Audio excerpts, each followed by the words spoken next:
My name is Stephen Russell. I'm an adult endocrinologist at Massachusetts General Hospital.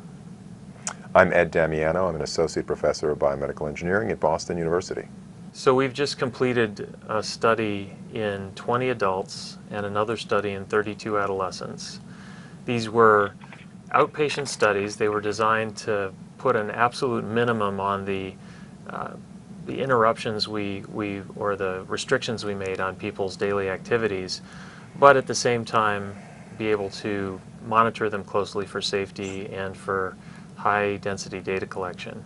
And the adult study was done in the Beacon Hill neighborhood around Massachusetts General Hospital and the whole Boston Peninsula, in fact, and the adolescent study was done in a diabetes camp in central Massachusetts. And in the adult study, people stayed in a hotel from 11 p.m. to 7 a.m., but the rest of the time they were able to have the run of the city. We made no restrictions on their diet, how much, when they ate, or on exercise.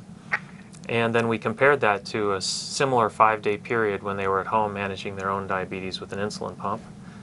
And the pediatric study was kids 12 through 20 in a diabetes camp, and they had 5 days on the bionic pancreas and 5 days with the camp management of their diabetes plus some extra monitoring and extra interventions that we did in both arms equally to make sure that they stayed safe. Well, the results in the adult study and the kids study were consistent in the sense that they lowered the average blood glucose compared to usual care or compared to the control arm significantly. And at the same time, they reduced the amount of hypoglycemia that we saw and the need to treat hypoglycemia with oral carbohydrates. So they really did something quite unusual, which is to lower the blood glucose, but at the same time reduce the risk of hypoglycemia. And something that isn't well represented in the data is that this wound up taking a tremendously less amount of effort on the part of the subjects to control the blood glucose. In the adult study, the adults that we had participate in the study, I would say, were super users. They were people who were very technically savvy. They all wore pumps, and 45% of them used their own continuous glucose monitor during the control arm, and they got fantastic blood sugar control. They had an average blood glucose in the 150s in usual care, which was consistent with their hemoglobin A1C at the time of screening. On the bionic pancreas arm, we got average glucoses in the low 130 range, and the range of average blood sugars was very much narrower. So in the usual care, we had people with averages of 120 all the way up to over 200. And in the bionic pancreas arm, all of the average blood glucoses were below 154, which would be consistent with an A1C of 7. And they were all above 118. I think the lowest one was 119. Mm-hmm. And so we had a much narrower range of average blood glucoses on the bionic pancreas arm, which was a testament to how well the adaptive nature of the algorithm worked. If the average blood glucose was too low, it would back off. If the average glucose was too high, it would be more aggressive. In the kids study, same kind of thing.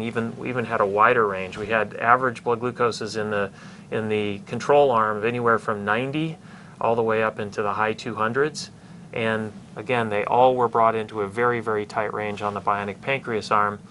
The actual reduction in average blood glucose was similar, and we had instead of a reduction in the amount of hypoglycemia in the kids study, we had a reduction in the amount of interventions for hypoglycemia, and that's because in the kids study, we intervened very quickly anytime there was any low blood sugars.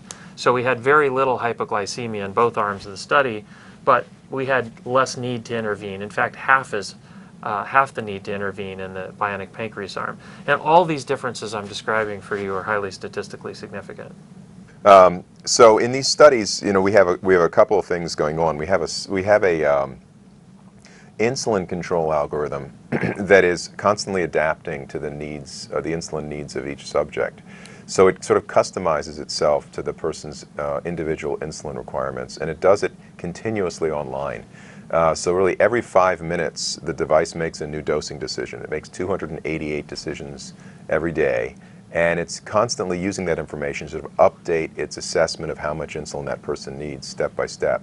So it adapts very robustly, and it can handle very large ranges in insulin requirement, from subjects using 0.3 or 0.4 units per kilo per day all the way up to 1.3, 1.4, even 1.5 units per kilo per day. So it has that dynamic range, that capability on the one hand, but it also uses a second hormone. So ours is a bihormonal system, and it has been from the very earliest incarnations of the device when we ran this thing on a laptop computer in our inpatient studies.